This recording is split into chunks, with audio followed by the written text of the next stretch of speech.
If you've ever closed your heart to avoid getting hurt again, this story will hit you hard. She believed being alone was safety, until love knocked on her door. Subscribe to the channel, leave a like, and hype the video. Let's get into the story.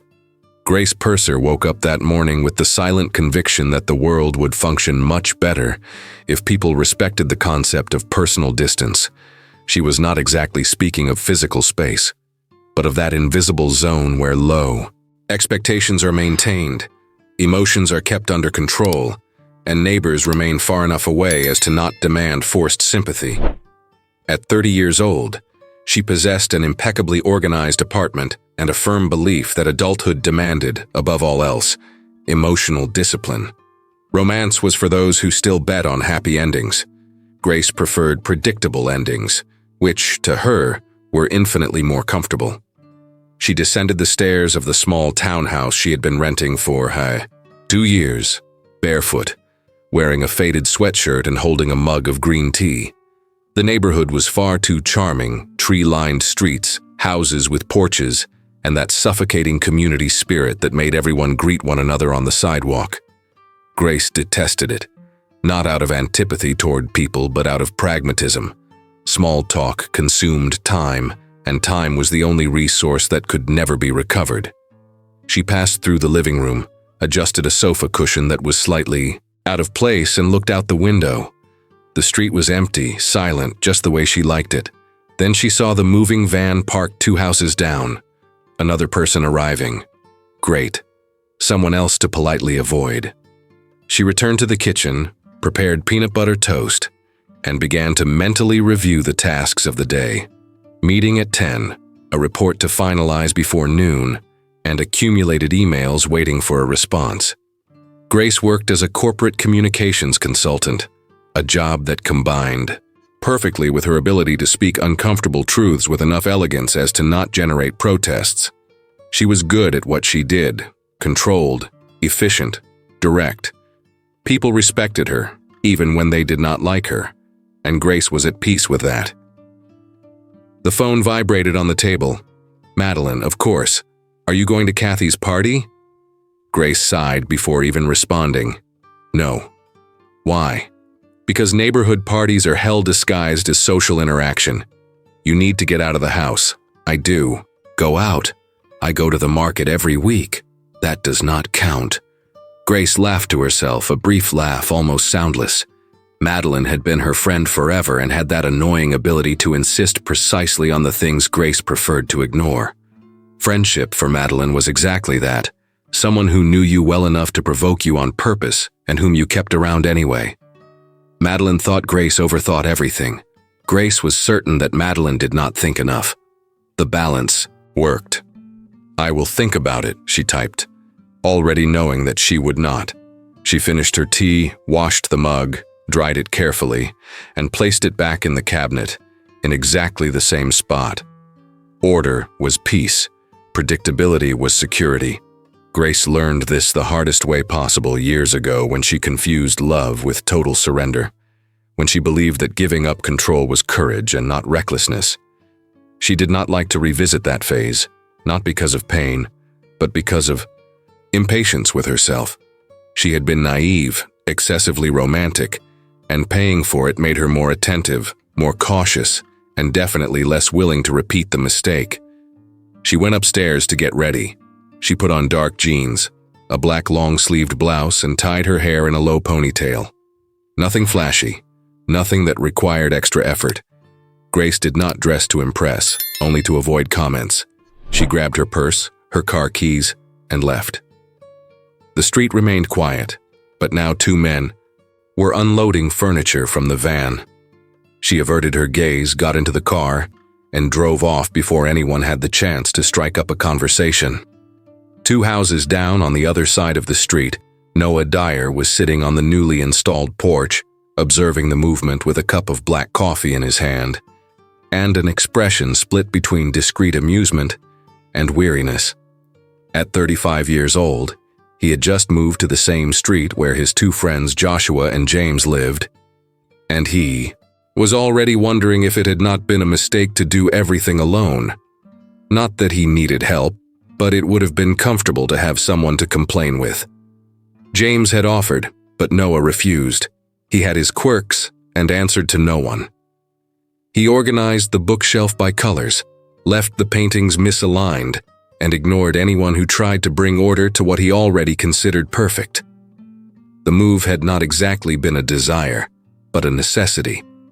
The old apartment carried memories that he preferred not to face as soon as he woke up.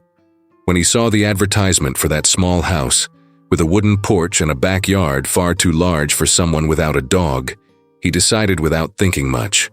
No internal speeches, no elaborate plans, just a discreet fresh start, the kind that only makes sense to those living it. He took another sip of coffee and watched a woman leave a house a few meters ahead. Her hair was tied back, her posture firm, her movements contained. She got into the car without looking around, as if the entire street were irrelevant. Noah smiled. There was something intriguing about people who seemed fully self-sufficient. He had been like that once. Now he merely played the part well. "Are you going to stay there all day staring at nothing? Or are you going to help me?" Joshua appeared at the door, holding a box labeled as random things you will probably never use. Joshua had that provocative smile of someone who enjoys being a nuisance, and Noah knew that accepting his help had been a mistake. Joshua had been a friend since their youth, but he was also an expert at turning any situation into a joke, especially when someone preferred silence. "I am supervising," Noah replied, without looking away from the street. "Oh, of course, essential work. Someone needs to ensure you do not break anything." "I have never broken anything. You broke my lamp last week. That was the responsibility of gravity." Noah laughed, finally getting up from the chair. He wore a worn t-shirt, jeans, and old sneakers, the classic uniform of someone who was not trying to make a good impression. He entered the house, which still smelled of fresh paint, far too large for just one person. 2 bedrooms, a wide living room, an open concept kitchen, and a backyard he still did not know how to use. Maybe he would plant something. Maybe he would let it grow without interfering. It did not make much difference. "Are you really going to live alone here?" Joshua asked, dropping the box on the floor carelessly. "That is the idea." "Why? Because I like silence." "Liar. You like to pretend that you like silence." Noah did not answer. Joshua had the annoying habit of being exactly right. They spent the morning organizing things, or something close to it. Noah was far too detail-oriented for Joshua's taste, who could not understand how someone could take 15 minutes just to decide on the placement of a piece of furniture. For Noah, however, it made sense. He liked you to think before acting, to plan, to create small rituals that gave some order to daily life. He did not see himself as someone controlling, merely careful. Life had already shown him more than once how everything could fall out of place far too quickly when no one was paying attention. In the middle of the afternoon, Kathy appeared. She lived in the house next door, a lady with graying hair, a firm posture, and an energy that seemed to never run out.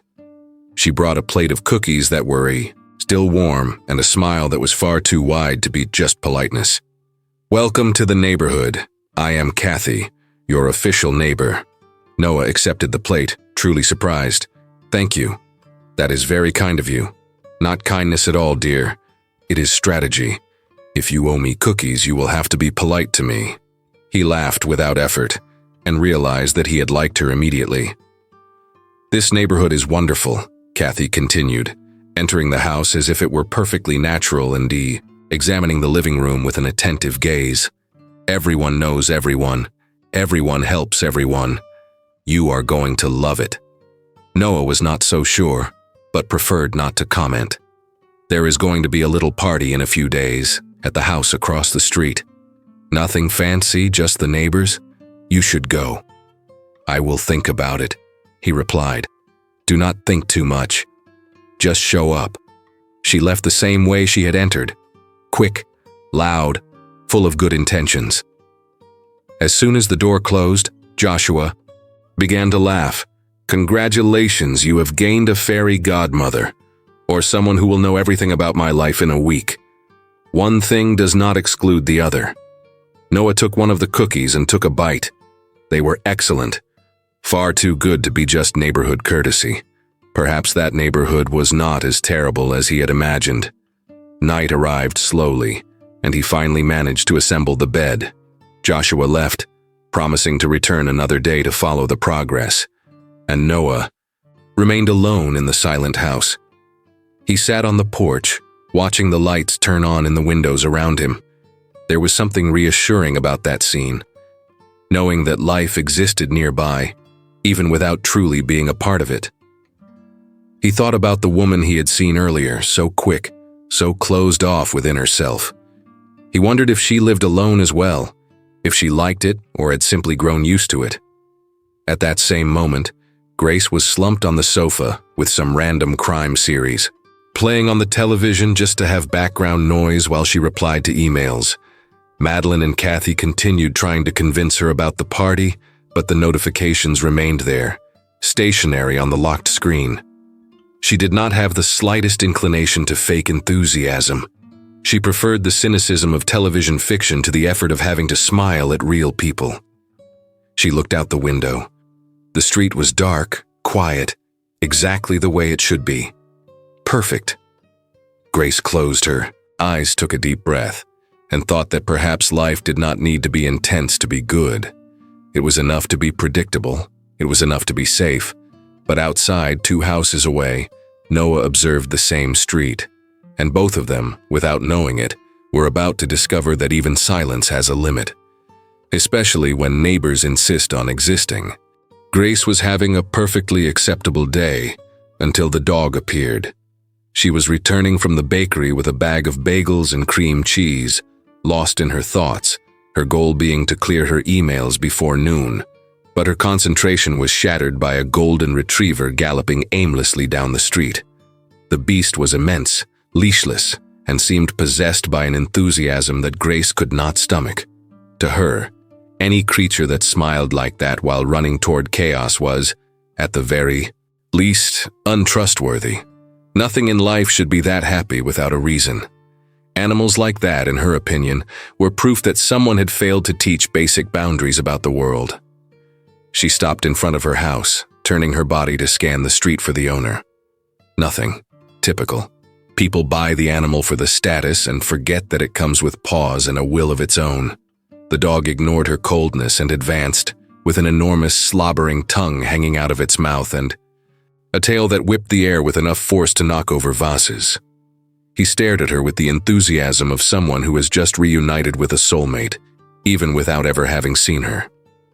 Grace took a step back, instinctively, trying to protect her clothes from that damp excitement. "No," she said, firm, in the same tone she used when ending an unwanted conversation at work. "Go away." The dog ignored her completely. He jumped, tried to reach her hand, insistent and joyful. Grace lifted the bag of bagels above her head in an instinctive gesture, as if she were being attacked by something far more dangerous than an overly friendly golden retriever. It was then that she heard a voice. "Buddy, hey buddy, get back here." Grace turned her face and saw a man coming hurriedly down the sidewalk, barefoot, wearing an old t-shirt and sweatpants. He had the appearance of someone who had been snatched from home without any preparation, or someone who simply did not worry about that sort of thing. When he reached the two of them, he stopped to catch his breath, grabbed the dog, and gave Grace a look split between embarrassment and amusement. "Sorry," he said, finally securing the animal. "He escaped when I opened the door." Grace lowered the bag of bagels and responded with the polite and distant tone she reserved for unavoidable interactions. "Your dog?" "No. He belongs to my sister. I am watching him while she travels. So it is not a permanent commitment," she commented without softening the observation. He blinked, clearly caught by surprise, and then smiled. An open, easy smile that seemed to arise without any effort. "No, it is not." Grace kept her face neutral, letting her gaze linger on him only to gauge the size of the problem. He must have been in his mid-30s with a posture far too relaxed for someone who had just let a dog cause chaos. The man exuded an insolent lightness, the kind of guy who faces any disaster with an amused shrug. His self-sufficiency collided with her mood, sparking an instant flash of antipathy. "Are you new around here?" she blurted out, without making the slightest effort to seem friendly. It was a bureaucratic question, asked only to confirm whom she was dealing with. "I moved in a few days ago, 2 houses down from yours," he replied, tilting his head in the indicated direction. The dog, oblivious to everything, was now nibbling on its own collar. "Noah." "Grace." "Pleasure to meet you, Grace." She nodded, already prepared to end the interaction. But Noah remained there, standing still, as if he expected some continuation. When it became clear she would not offer any, he let out a low laugh. "You do not care much for unnecessary conversation, do you?" "Not when I am busy." He ran his hand through his hair, looked at the dog, and then returned his gaze to her. "Even so, could you tell me if there is a decent pet shop nearby? I need to buy a collar that actually works." Grace almost replied that she did not know. But the image of Madeline talking for the 1,000th time about that store near downtown came to mind. She sighed, annoyed at giving in. "Maple Street. 2 blocks down, turn left." "Thank you," he said, smiling once more. And then, as if it were natural, "Do you have a dog?" "No." "A cat?" "Not that either." "A plant?" Grace stared at him, impassive. "Why this curiosity? I'm just trying to get to know those who live around me better." "And why?" He laughed, this time with sincere amusement. "I do not know yet." Grace turned and began walking toward her front door. She did not have time for that, nor the disposition for excessively open neighbors who confused a change of address with an automatic invitation to intimacy. She liked her own routine, her own rules, and she saw no reason to mess it all up with useless interactions. "It was a pleasure, Grace," Noah said behind her. She did not respond. She went inside, closed the door, and took a deep breath. That had been strange. Not exactly unpleasant, but outside the expected. He seemed far too comfortable, as if nothing truly threw him off balance. Grace did not trust people like that. Either they were too naive, or they were hiding something. Perhaps both. She dropped the bagels in the kitchen, opened her laptop, and tried to concentrate on work. Even so, the scene insisted on returning. The easy smile, the way he had not been bothered by her coldness, as if he were used to dealing with difficult people and found it, at the very least, curious. Grace grew furious with herself when she noticed she was still dwelling on that conversation while the cursor blinked on the screen, waiting for her. On the other side of the street, Noah entered his house still with a discreet smile on his face. Buddy had finally quieted down and was now stretched out on the living room floor, busy destroying an old toy. Noah picked up his phone and texted James, "I met a neighbor today. I do not think she liked me." The response came almost immediately. "Are you up to something? I just appeared in the wrong place at the wrong time." Classic. Noah dropped the phone on the sofa and went to the window.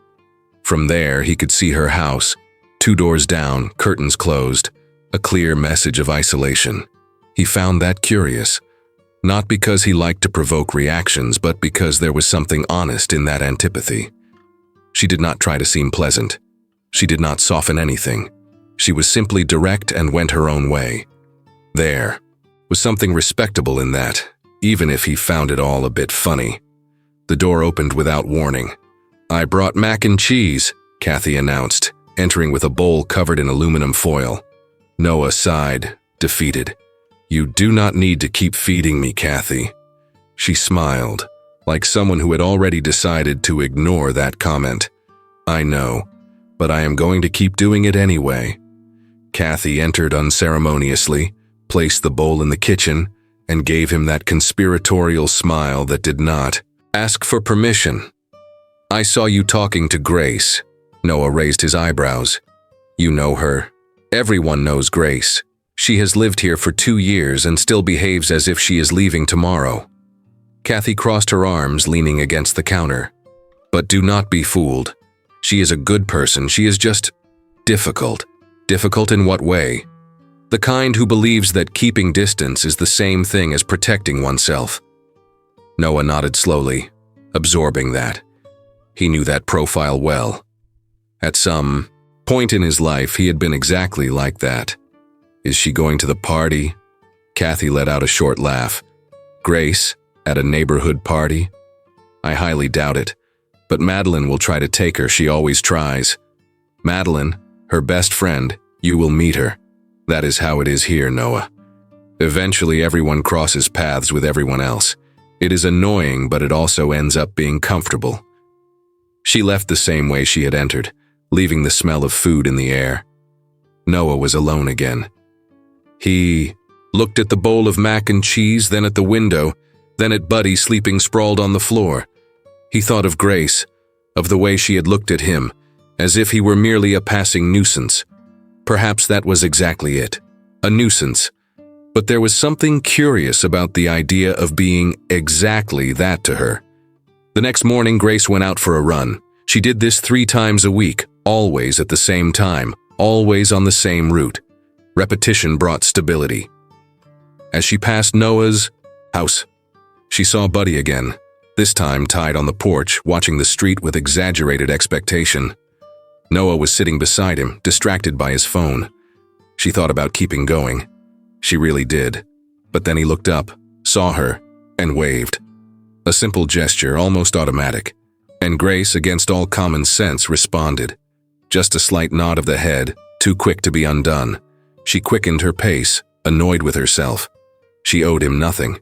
She did not need to be polite. She did not need to acknowledge his presence as if there were any kind of bond there. Even so, she had done it, and now there was no way to pretend she had not. Noah watched her turn the corner and smiled to himself. He found it curious how she seemed annoyed by her own cordiality, as if that wave had been an unwanted concession. He liked that. He liked the resistance. Grace drew attention precisely by not trying to. The following week brought inevitable encounters. At the market, both reached for the same bottle of olive oil at the same time. Grace recoiled immediately, as if she had touched something hot. "You can take it," she said, without looking at him. "You got here first. Whatever." "Then why are you complaining?" Grace finally looked up. There was irritation there, clear, but also something more contained, almost imperceptible. Curiosity. "I am not complaining. It seems like it. Are you always this uptight?" "Uptight how?" "Persistent. You do not give an inch." Noah picked up the wee bottle and placed it in her cart before she could stop him. "Only when it is worth it." Grace stood still for a second, trying to decide if that had been a provocation or a compliment. Noah did not wait. He pushed his cart down the aisle, leaving her there. Grace gripped the handle of the cart as she watched the man walk away. Irritation bubbled, mainly because she felt the corner of her mouth give in. It was a stubborn and involuntary smile, but unfortunately real. When she arrived home, she found Madeline standing at the door. "You are going to tell me who the man on the porch is." Grace unlocked the car, grabbed the bags, and gave her friend a tired look. "What man?" "The new one. 2 houses down from yours. I heard he is a friend of James." "And why should that interest me?" "Because Kathy said you two talked." Grace went inside, left the groceries in the kitchen, and began to put them away in silence, item by item. Madeline followed her, leaning on the counter with that smile she knew all too well. "He has a dog. The dog ran away. It ended up on my sidewalk. That is all." "Is he handsome?" "I did not notice." "Of course you noticed." Grace stopped, took a deep breath, and turned around. "Why do you insist on this?" "Because you are different." "I am not." "Yes, you are. You only get defensive when something gets to you." Grace slammed the refrigerator door, making the shelves rattle. "He did not get to me. He is just an inconvenient guy." Madeline smiled, satisfied. "So you did notice." Grace did not respond. Because Madeline was right and they both knew it. She had noticed. The easy smile, the way he was not intimidated by her coldness, the curious way he did not invade, and that was a problem. Because Grace did not want to notice, she did not want to be interested. She did not want that uncomfortable, small, insistent feeling that threatened to be something more than simple irritation. That night, Grace spent a good portion of the night staring at the ceiling, cursing the fact that the silence of the room was not enough to quiet her thoughts. Life was much simpler when neighbors were just shadows passing by the door. Everything flowed better without this need to be friendly or to create bonds that, in the end, only served to generate expectations she did not want to meet. Noah represented exactly the type of person she had always avoided. Spontaneous, light, far too comfortable with the unpredictable. He probably believed that living had more to do with enjoying the moment than with preparing for what could go wrong. Grace knew it was not like that. For her, living was anticipating risks, organizing escape routes, and reducing damage before it even existed. Still, while she repeated this to herself, the silence of the room did not help. The thought returned, insistent to his smile, to the casual way he seemed to accept any reaction, even rejection. Grace turned on her side, sighed, and tried to convince herself that it meant nothing. It was just exhaustion, just the side effect of a day out of control. 2 houses down, Noah was also not sleeping. He was leaning against the window, watching the lights go out one by one, as if each house were retreating into its own world. He was thinking about Grace, the way she recoiled when he reached for the olive oil, almost like a reflex. The quick, involuntary smile that emerged before she could stop it. The fact that she clearly did not like his presence and yet had waved that morning. He smiled to himself in the dark, taking his time. Grace was everything he did not need at that point in his life. Complicated, reserved, determined to keep her distance. The type of person who built walls before anyone even approached. And yet, there was something in her that sparked curiosity. Not a desire to change her, nor to fix her, just to understand. To know what existed behind that carefully constructed rigidity. Noah knew from personal experience that this kind of interest was never harmless. But perhaps it was exactly the risk that was worth taking. Grace should have said no. She knew it the very instant Kathy appeared at her door, wearing a smile far too optimistic for that time of morning and holding a bowl of potato salad in her hands. Nobody knocked on a door at 9 o'clock with potato salad unless they had a plan in mind. Still, in a momentary lapse of judgment that she would later attribute to a lack of green tea, Grace opened the door. "Good morning, dear. I need a favor." Grace was already shaking her head before Kathy could even finish the sentence. "No, you do not even know what I am going to ask." "It does not matter. The answer remains no." Kathy walked in as if she had heard nothing, placing the bowl on the kitchen table with a confident gesture, as if that sealed a silent agreement. She wore an apron with printed sunflowers and displayed the tireless energy of someone who woke up happy every single day, something Grace considered deeply questionable. "The neighborhood block party is tomorrow," Kathy began, ignoring the look of clear displeasure on Grace's face. "And I need help with the decorations. Just some lights, nothing complicated." "Ask someone else." "I already asked. Everyone is busy." "I am too." "With what?" Grace searched for an answer, but the words seemed to escape her. She tried to formulate an excuse about work before remembering it was Saturday, and Kathy would not fall for it. She scanned the room, looking for any shelf that needed dusting or a cabinet to organize, but her neighbor's hopeful gaze was like a barrier. She was trapped. "You are not going to give up, are you?" "I never give up, dear. It is a factory defect." Grace let out her breath slowly. "How long?" "1 hour. 2 at most. Half an hour. 45 minutes. This is not a negotiation, Kathy." "I know. Still, thank you."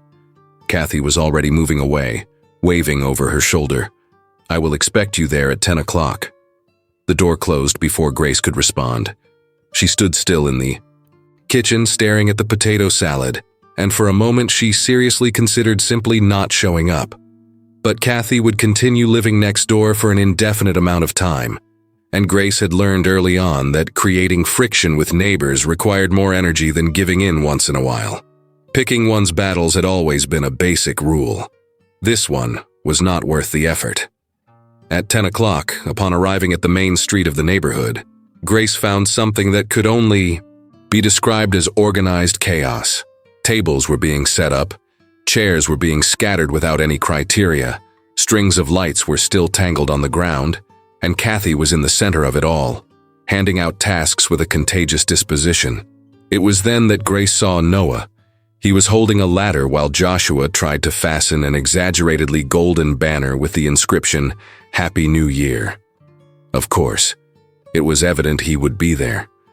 Grace thought about turning around and leaving, but Kathy had already spotted her. "Grace, I am so glad you came. Can you help Noah with the lights? He seems a bit lost." Noah looked down from the ladder and smiled when he recognized her. And it was not just any smile. It was that open, easy, irritatingly genuine smile. "Hi, neighbor." Grace crossed her arms.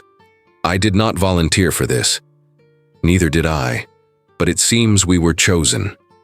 Joshua climbed down the ladder, wiping his hands on his jeans while displaying that smile of someone who loves to see others feel awkward, and Grace recognized him instantly, remembering him from some of Kathy's parties, always with a beer in hand and that look of someone about to make a sharp comment. "The famous Grace," he said, flashing a cocky smile, "finally showing her face at a neighborhood event, because I was already convinced you were just a rumor the folks around here made up." "I would have preferred to remain a rumor," she shot back, lacking much patience. "I can tell, after all. How many of Kathy's parties have you flaked on? About 10, or have you already lost count?" "I stopped counting a long time ago," she replied, crossing her arms. He gave a short laugh. "That makes sense. But now that you have shown up, it can be confirmed that you are flesh and blood and not an imaginary neighbor Kathy uses to inflate the guest list." Grace almost smiled, but managed to catch herself in time. "A disappointment for you, I imagine." "Not at all," he said, measuring her with his gaze in a way that made her feel even more uncomfortable. "Actually, it makes the day much less tedious. Noah came down with a box full of Christmas lights that were completely entangled. Kathy said you are good at solving problems," he commented, holding up the box.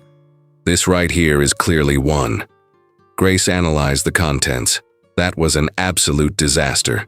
Whoever put those lights away the previous year clearly did not care about the sanity of whoever would have to deal with them later. She sighed, took the box from his hands and sat down on one of the nearby benches. "I am going to need silence." Noah settled in beside her, close enough to be noticed, far enough not to invade. "Can I stay here?" "As long as you do not speak." "That will be a challenge." "I figured as much." Joshua observed the scene with an attentive smile, as if he were watching something much more interesting than simple party preparations. He exchanged a quick look with Kathy, who pretended not to notice, although she was clearly paying attention. Grace began to untangle the lights with an almost methodical patience, working slowly, undoing knot by knot, without haste, without any show of irritation. Noah watched for a few minutes, intrigued by her focus, the slight furrow of her brow, the habit of biting her lower lip when she concentrated. "You really take this seriously," he commented. "If something is worth doing, it is worth doing well. Even when it is just Christmas lights? Especially when it is Christmas lights." Noah let out a short laugh, and even though Grace avoided looking at him, he noticed the corner of her mouth twitch. It was not exactly a smile, but it was close. "Are you always this way?" he asked, tossing the silence aside. "This way how?" "Always calculating every move," he said, observing her.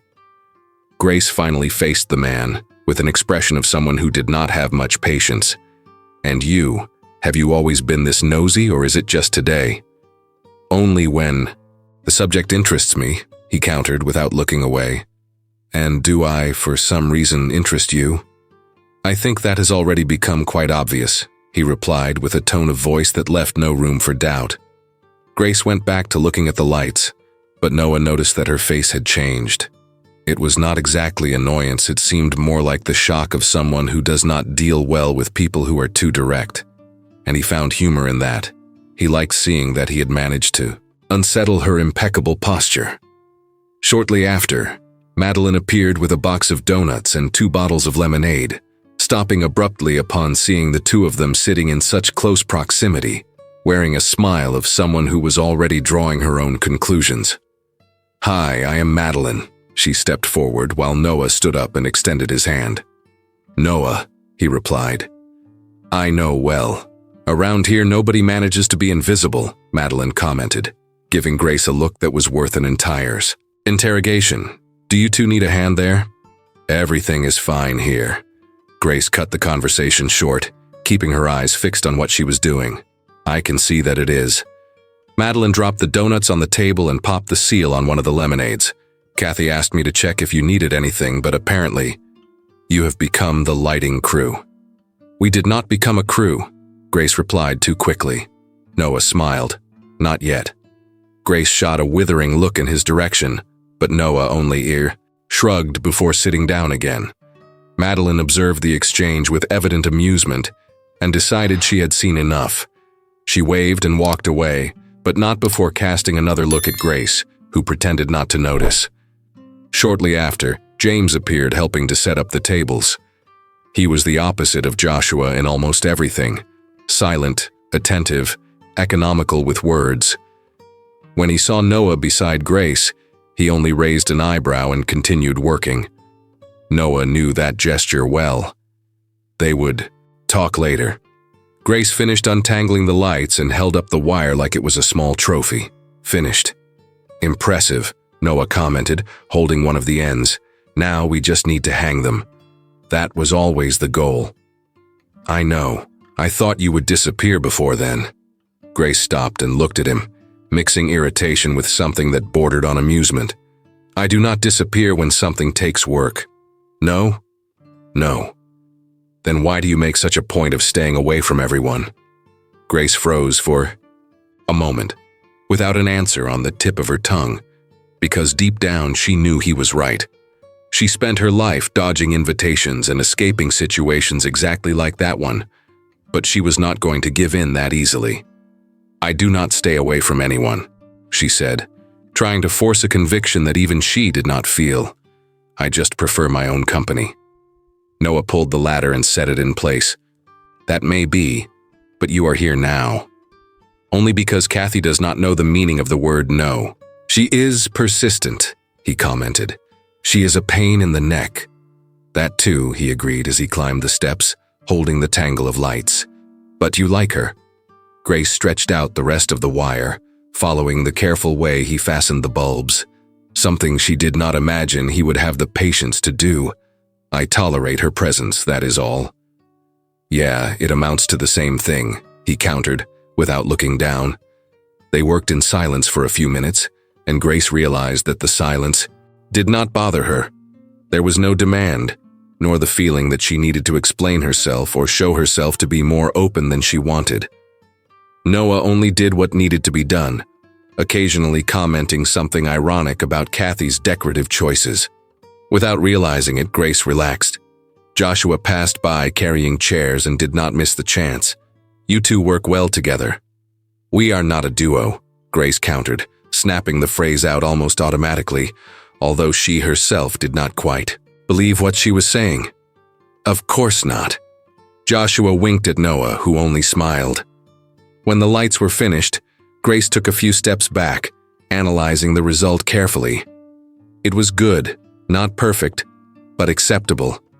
Noah came down from the ladder and stood beside her. The two of them watched the street take on a different atmosphere. "It did not turn out bad," Grace admitted. "Does that count as a compliment? It is the most you are going to get." He laughed, and Grace realized that she liked that sound. There was something light there, effortless, without hidden intention. Kathy appeared, clapping her hands. "It looks beautiful. You two were incredible." "It was Grace," Noah said. "She handled the most complicated part." Grace looked at him, surprised. He could have shared the credit or simply let it pass, but he did not. He recognized her, without expecting anything. That made her uncomfortable in an unexpected way. "Then it is decided," Kathy continued, excited. "I want both of you here. Tomorrow. The party starts at 7. "I will think about it," Grace replied automatically. "Do not think, just come." Kathy was already walking away, barking orders as she went. Noah turned back to Grace, still smiling. "Are you coming?" "Probably not." "Why is that?" "Because neighborhood parties are, more often than not, social hells disguised as get-togethers. Then you definitely should come." "That makes absolutely no sense." "It makes a difference, yes, because the more you run, the worse it gets, and sooner or later you are going to have to show your face at one of these events, whether it is tomorrow or 6 months from now. But you will eventually give in." Grace crossed her arms, huffing in irritation because she hated the fact that he was right. "Do you make a living being this kind of guy?" "What kind of guy?" he asked, leaning back with a grin. "The kind who thinks he has a logical answer for everything," she countered. "I only get this way when I run into someone who tries so hard to be stubborn," he said, never taking his eyes off her. Grace felt the corner of her mouth wanting to give in, but she controlled herself, grabbing the bag that was tossed on the bench and turning her back to him as she started to walk away. "Thanks for the help with the lights." "No need to thank me, it was worth the entertainment, it was good," he shouted as she moved further away. Grace stopped, turning just enough to look at him over her shoulder. "Good?" "Spending time, untangling wires with you, talking, all of that," he said with a naturalness that left her not knowing what to say. Grace did not respond right away because people did not usually use that kind of word to describe her. She was more accustomed to being called practical or someone who solves problems. But good was a concept that did not fit what she thought of herself, at least not in that context of an afternoon wasted with a stranger. "Goodbye, Noah." "Goodbye, Grace." She walked back, home feeling his gaze on her back, and to her own surprise, she did not mind. On the contrary, it was the first time in a long time that she did not feel like hiding. That night, her cell phone vibrated with a call from Madeline. "So, are we going to talk about this Noah guy?" Grace rolled her eyes at the ceiling, even though she knew her friend could not see it. "Do not even start with that, Madeline." "Oh, stop it. The guy is interesting and you know it. He is just another neighbor. Nothing more than that. One thing does not prevent the other, you know that very well. Madeline, please." "Grace," her friend imitated her tone with an irritating perfection. "I saw the two of you there. The vibe was obvious. Do not try to hide it."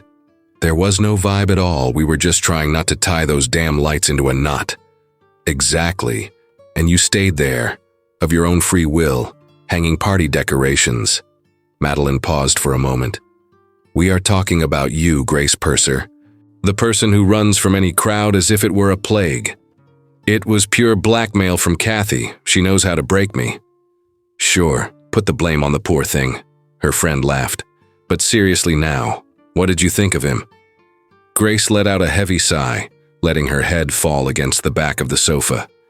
"He is annoying." "Annoying in the way that interests you, or annoying that you want distance from?" "Just annoying. There is no category." "You are lying to me." "No, I am not." "You are. And very much so, because when you cannot stand someone, you simply ignore them. Now, when you keep huffing like that, it is because the guy managed to knock you off balance, and this Noah clearly succeeded." Grace narrowed her eyes, hating the fact that Madeline always managed to read between the lines. "He is odd. He is not like the others." "Odd how exactly?" "I do not know. I cannot explain it right now." The silence on the other side of the line revealed Madeline's intentions, as she waited for any slip or a confession that would break that usual barrier. But Grace was not going to give it up so soon. "Are you going to show up at the party tomorrow?" Madeline asked, changing her tone slightly. "I have not decided yet." "Well, I think you should go. Or I could simply vanish off the map for a day. Both options are on the table, but sometimes it is better to stop running and let life follow its natural course." After she hung up, Grace stayed staring at the ceiling. She did not want to go to the party. She did not want empty conversations or automatic smiles, or to pretend interest in stories that meant nothing to her. Still, a small, insistent part of her wanted to see Noah again. She wanted to understand if that strange feeling of comfort was real or just a momentary slip.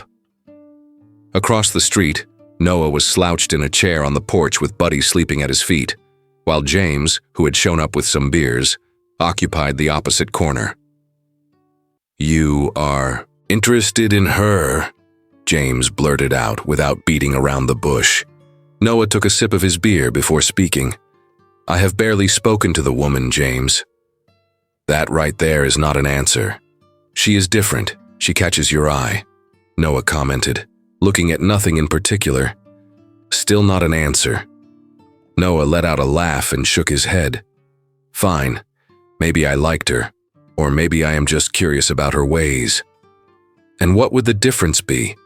"I am still trying to understand," he replied, shifting his gaze toward Grace's house 2 doors down, which was submerged in darkness. "She does not seem like the type who is easy to handle.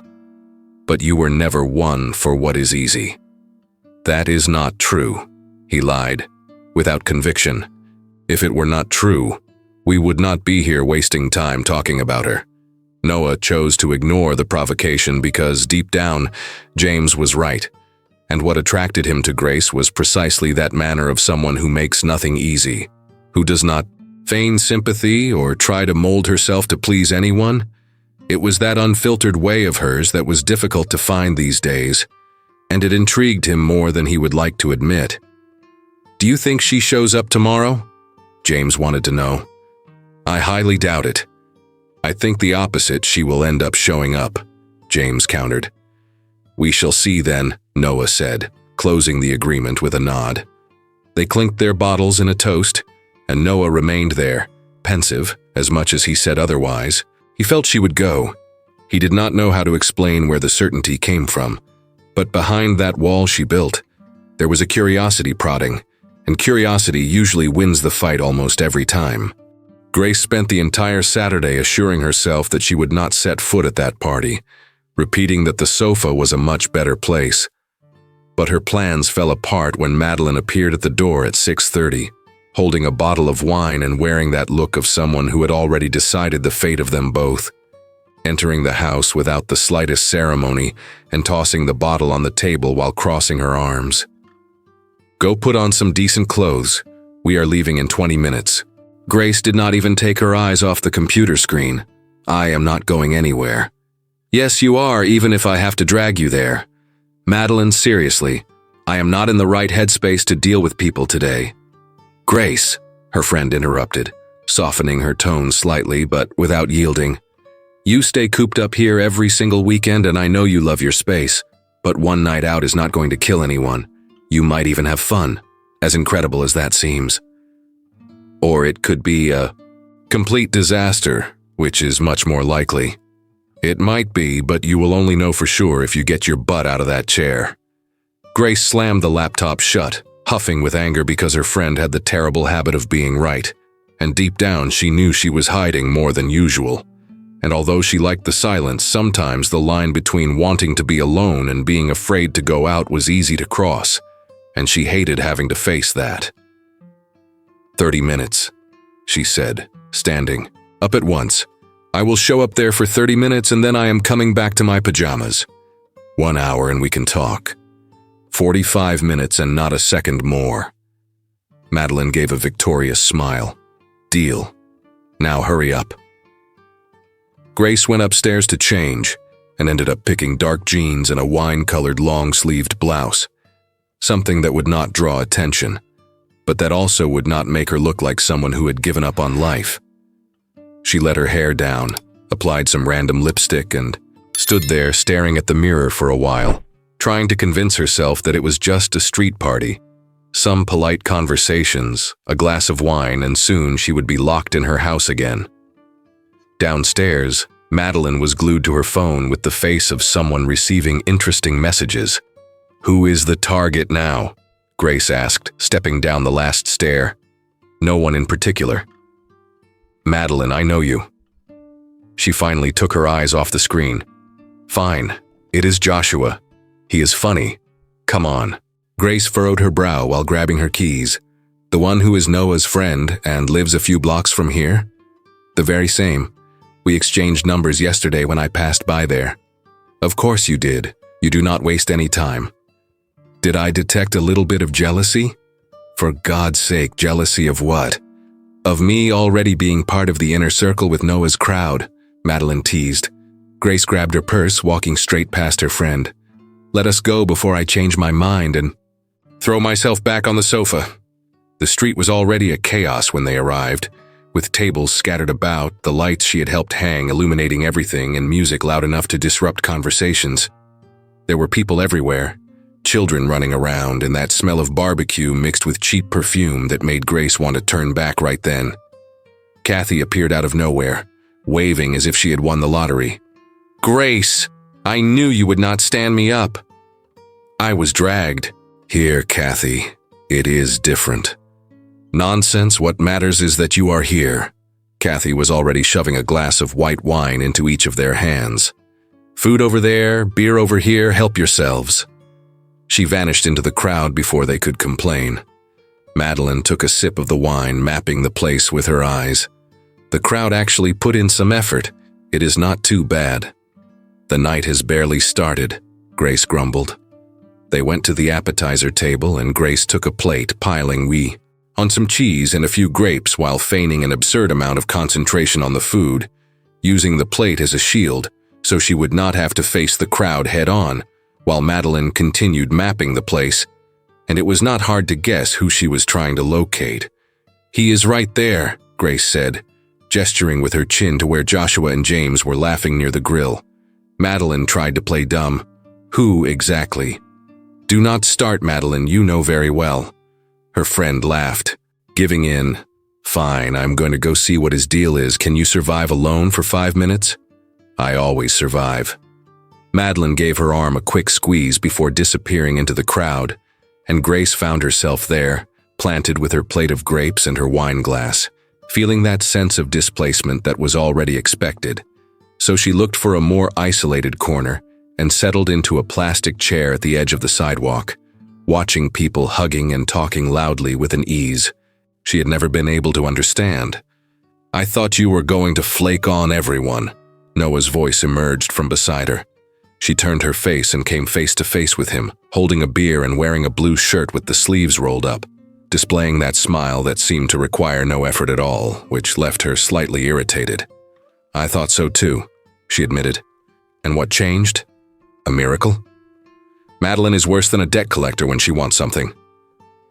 He sat down in the chair next to her without ceremony. She and Kathy should start a persuasion business because, look, they do not take no for an answer. I just did not want any more drama, Grace countered. I know how that is, he said, taking a sip of his beer while looking at the party.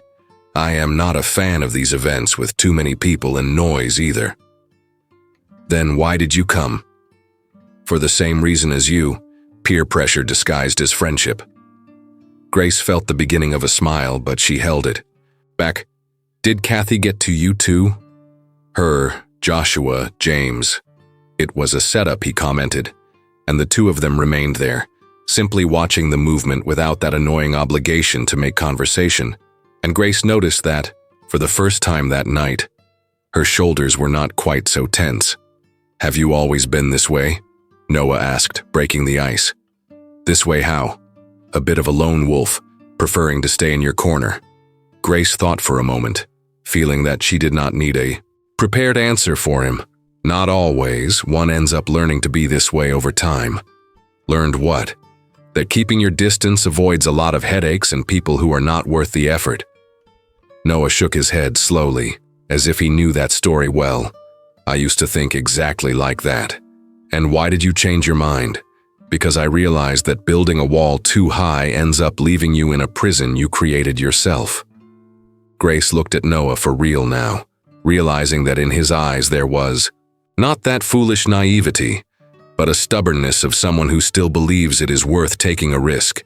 And that left her unsettled, with a sudden urge to look away just so he would not notice that.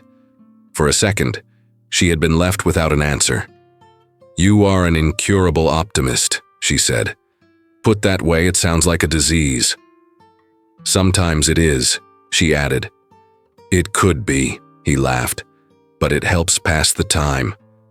Joshua appeared out of nowhere with Madeline in tow, the two of them laughing at some internal joke, and called Noah for a game of beer pong. Noah looked at Grace, waiting for some signal, but she only shrugged her shoulders. "Go ahead. I am fine right here." "Are you sure?" "I do not want to leave you alone in the dark." "Absolutely. Go lose your money." He hesitated for a second, but eventually went, and Madeline occupied the empty spot immediately. "He is into you, Grace. You are seeing things where there is nothing." "I am seeing the way he looks at you." "It is different," her friend insisted, taking her hand. "I know you are afraid, but do not let that ruin everything before it even starts."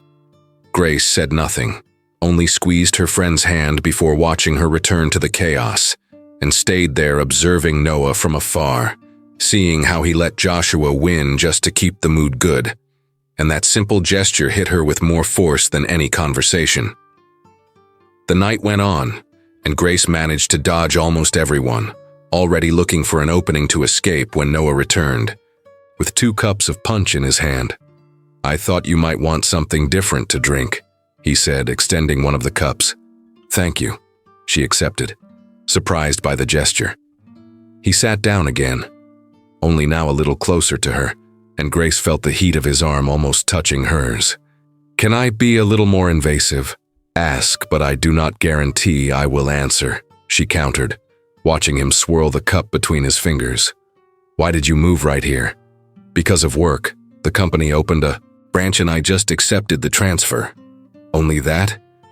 "The main reason, yes." "And the secondary one?" She hesitated, wondering if it was worth letting her guard down. "I needed a neutral place to start over, without much baggage." "And is it working?" "It is safe," she summarized, but felt a strange impulse not to stop there. "I had a 3-year thing that destroyed me. When it ended, I realized I no longer had a life of my own. Everything, friends, bars, routine, was his. When he vanished, he took my world with him. So I chose a place where I had no history with anyone, where I was just the new neighbor, and that is it." Noah remained in silence for a time that made her uncomfortable, and she was already regretting having said too much when he finally responded. "I understand much better than you imagine." There was a weight in his voice that made her realize he also had his ghosts. "Did it happen to you too?" she asked, lowering her tone. An engagement that ended in the worst possible way. She decided I was not enough, and at the time I even believed her.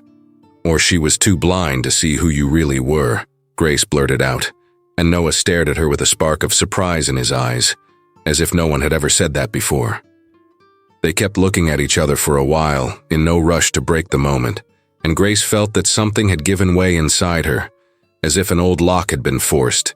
The music in the street grew slower, and some couples began to sway right there on the asphalt. Noah stood up and extended his hand. "Dance with me." She looked at his hand and felt all her internal alarms go off, telling her to run. But his face was so calm, without pressure, that she ended up hesitating. "I am a disaster at dancing." "Great, me too. We can be embarrassed together." Grace could not explain what came over her. Perhaps it was the wine or the exhaustion of always being on the defensive. But she placed her hand in his and let him guide her. They stayed close, not enough to make her panic, but enough for her to feel his warmth.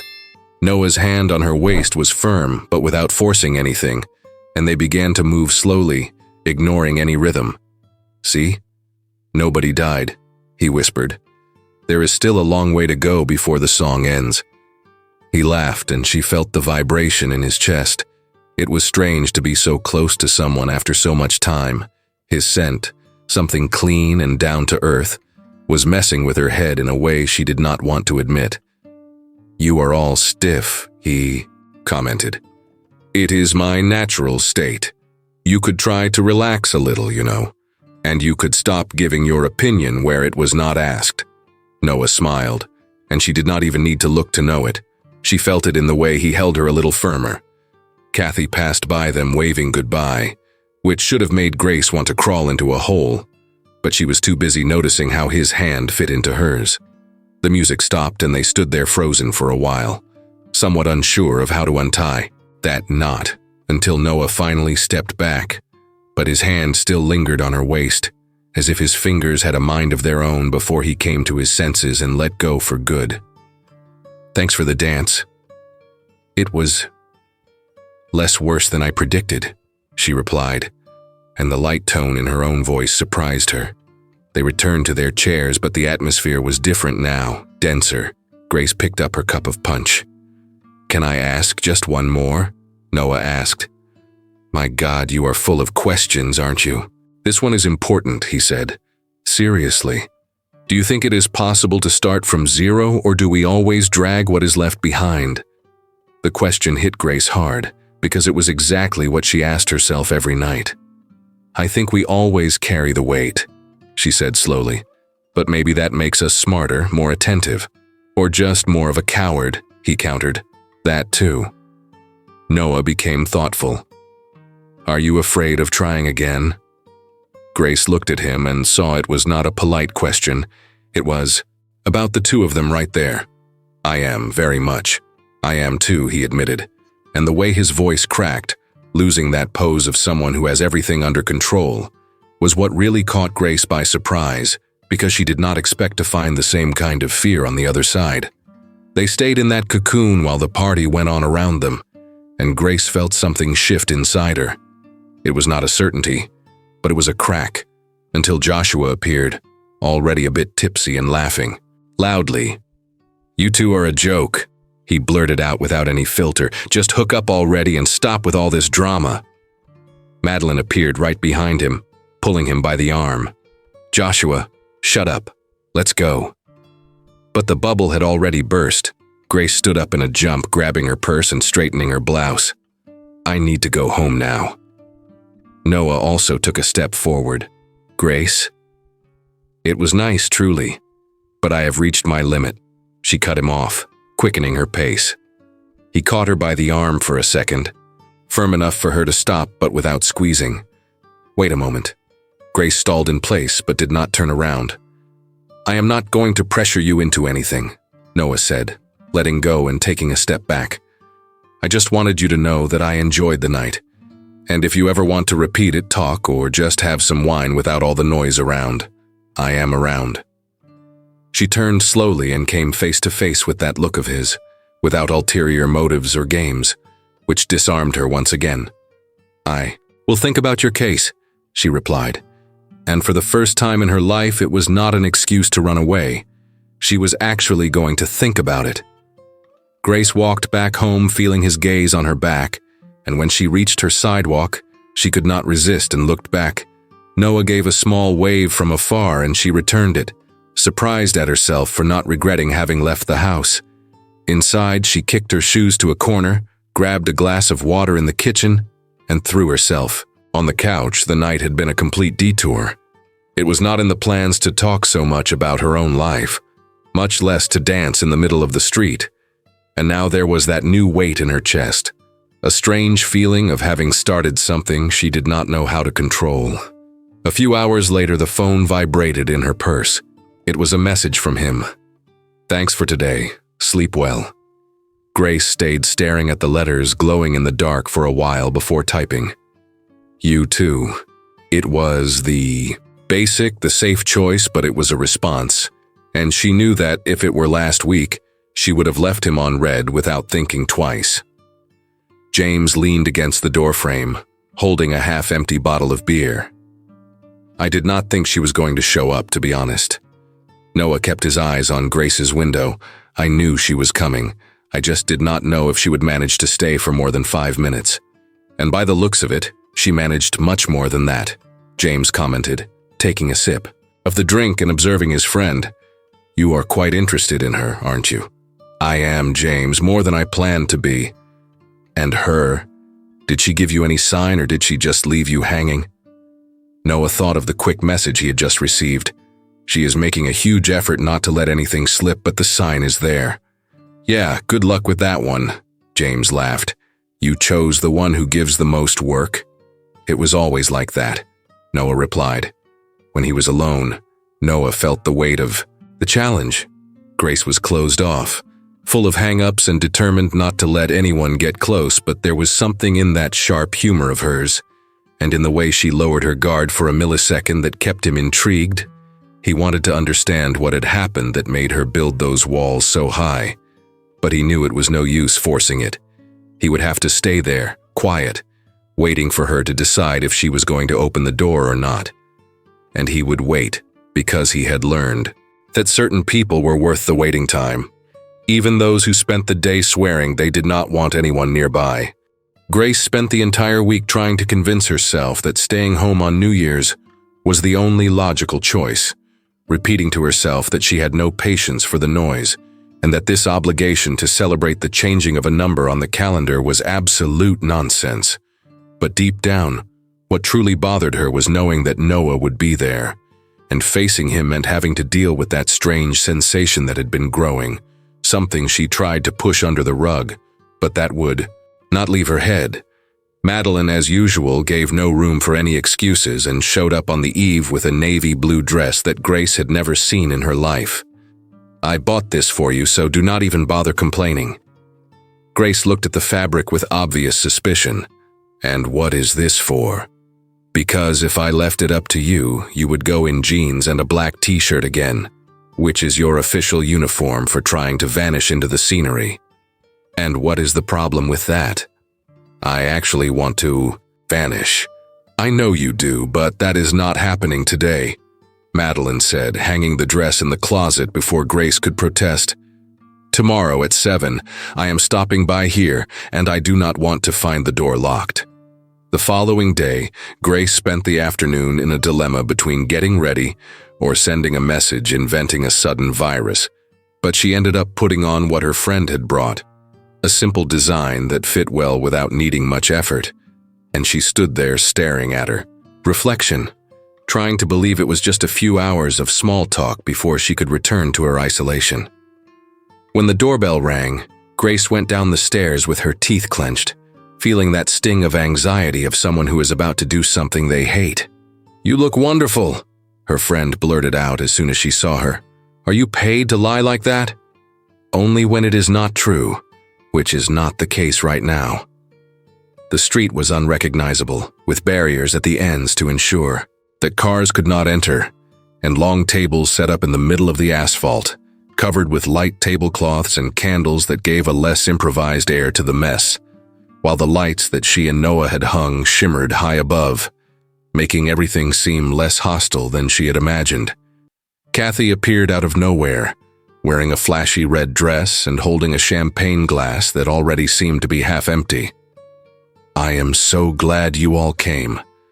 There is food everywhere and drinks on that table. Over there, please make sure to enjoy yourselves. She vanished into the crowd before Grace could say anything, and Madeline was already pulling her arm toward the drinks, and it was there, between one group and another, that Grace spotted Noah. He was wearing a gray shirt, laughing at some nonsense James was saying, and when his eyes met hers, the mood seemed to change instantly, a kind of recognition that made her stomach do a complete somersault. He gave a quick nod, and she returned it, turning her face away immediately afterward, feeling like a teenager caught in the act. The two of you are a lost cause, Madeline grumbled in her ear. Do not go there. There is nothing happening here. Exactly, that is the problem. You stay in this eternal rehearsal. Joshua appeared, already staggering from drinking too much, and dragged Madeline into the middle of the crowd, leaving Grace alone by the table, where she grabbed a glass of red wine just so she would not be empty-handed and went to look for a corner where the noise was quieter. She found an empty chair right at the edge of the party and sat down, watching the people dancing and talking about anything irrelevant with a naturalness she never possessed, feeling like a fish out of water until a shadow stopped beside her. Can I occupy this space, or are you going to kick me out? She looked up and came face to face with Noah, with that sideways smile that always managed to break the ice. "The street is public. Sit wherever you want." "I like the hospitality," he said, sitting beside her, and Grace had to mentally admit that she felt a foolish relief because he was there. "Are you all right, or are you just planning your escape?" he asked, leaning slightly toward her. "Why is everyone obsessed with that question today?" "Because you have that look of someone who only came to punch the clock and leave, not of someone who came to celebrate," he countered. Grace almost let a laugh escape. "Maybe I am doing both things at the same time." Noah gave a laugh, and she noticed that she liked that sound, mainly because he did not try to be her party entertainer. He just stayed there, accepting her bad mood as something normal. "Look at Kathy," he commented, indicating with his chin the neighbor who was twirling with a gray-haired gentleman. "That right there is the high point of the year for her. She lives for these things. And you live to run away from them," he added. "Exactly." They stayed while without saying anything, just watching the mess of others, and Grace realized that the silence did not bother her, which was a miracle, since Noah did not keep prodding or waiting for her to justify herself for being there in a corner. "Can you answer me something?" he asked, changing his tone. "You are already asking, are you not? Why did you come today? No excuses about Madeline or Kathy." Grace thought about giving some random answer to end the subject, but looking at him and lying was becoming increasingly difficult. "Because a part of me wanted to see you," she let out, with a courage she did not even know she had. "And the other part wanted to prove that I could stay close without feeling anything." "And what would this nothing be?" She looked at him and saw that he was waiting for the answer, with an attention that left her with no way out. "Whatever it is that is going on between us." Noah set his beer aside and turned his body toward her. "And so, did you manage to prove what you wanted?" "No, not even close." "Good." Grace blinked, confused. "What do you mean, good?" "It means that the problem is not just in my head." Before she could counter, Joshua climbed onto a table with a microphone that hissed through the speaker. "Attention everyone, 10 minutes until midnight. Get your glasses and your kisses ready, because this year is finally going to the trash." The street turned into a roar of applause. Kathy began shoving glasses into everyone's hands, and Madeline appeared out of nowhere, handing one to Grace. "Drink this, Grace, and stop thinking for at least 5 minutes." She vanished before hearing the complaint. Noah took his and James slapped him on the shoulder before blending into the crowd, and the two of them stood there side by side as time ran out. "Do you make those New Year's resolutions?" Noah asked. "No, I think it is a total waste of time." "Me too, but sometimes I find myself thinking about what I wanted to change." "And what would that be?" He looked intently at her. "I wanted to stop being so afraid of hearing a no." The sentence carried weight, and Grace knew it was not about the coming year. It was about right now, and she felt the rope stretching to its limit. 1 minute! Joshua bellowed, and the street became a beehive of people hugging. Grace felt a strange tightness, a desire to no longer be alone in that bubble she had created herself. 30 seconds. Noah turned to face her and set his glass on the ground. "Can I ask you for something?" "What?" "Let me kiss you when it strikes midnight." Grace's chest gave a jolt, and the way he asked was so direct, without flourishes, that she felt her defenses melting away. 15 seconds. She knew the right thing was to take a step back, to maintain the safety of her wall, but looking at him there, just as wired as she was, changed everything. 10, 9, 8. "Yes," she said, almost in a whisper that he only heard because he was close. 4, 3, 2. Noah approached slowly, touching his hand to her face with a lightness that gave her the chance to run if she wanted to, but she did not want to. 1. Happy New Year. The sky exploded in fireworks and the street turned into pure noise, but the only thing Grace felt was his kiss. It began restrained as if they were both testing the ground, until she pulled him by the nape of his neck, closing any distance. and the dynamic shifted. It was a heavy kiss, as if all the weeks of resistance were crumbling there on the asphalt, and for a moment she forgot about Madeline, Kathy, and everything else. When they pulled apart, the air seemed to have vanished. Grace leaned her forehead against his, trying to understand how the world was still spinning. "This was a mistake," she began, but her voice came out weak. "No, it was not," Noah countered, his voice husky. She opened her eyes and saw him so close it was almost startling, and suddenly reality hit with force. Everything seemed too intense, too fast, and fear took hold again. Grace took a step back, not out of anger but out of pure survival instinct. Noah let her go immediately, noticing that the barrier had gone back up. "Grace, I need a minute," she blurted out, already grabbing her purse. "All right, I will wait. No, I need to leave right now." Grace took 2 steps, but he caught her hand without squeezing, just to make her stop. "Look at me." She turned, even though she wanted to disappear. "It is okay for you to be scared," Noah said, his voice calm. "And it is no problem at all to want time. Just do not vanish, okay? Do not delete my number. We will go at your pace, but do not disappear." She confirmed with a nod of her head, uncertain of anything, and he let go of her hand. She moved through the crowd until she found Madeline near the sound booth. "I am going home," Grace announced. Madeline caught the vibe instantly and just shook her head. "Do you want me to drive you?" "No need. Stay here." Grace left there, without looking back, even though she felt her back burning from his gaze. She walked fast, almost running, and only stopped when she entered her house and locked the door, leaning her head against the wood and trying to get the air back into her lungs. She brought her hand to her mouth and the taste of him was still there. That kiss had left her completely off balance, and that was exactly what terrified her. Grace knew that things starting at this pace usually run everyone over further, down the road, and she had no desire to have to pick herself up off the floor again. The phone vibrated. It was a message from Noah. "Are you okay?" Grace stared at the screen for a long time before typing. "I do not know." "At least you are honest." "I like that," he replied instantly. "When you figure out the answer, let me know." Grace slid down until she was sitting on the floor, right there in the entrance hall, and sent only an okay. She stayed there in the dark, listening to the remnants of the fireworks and the music from the street muffled by the walls. She thought about the way he held her, the request for her not to vanish.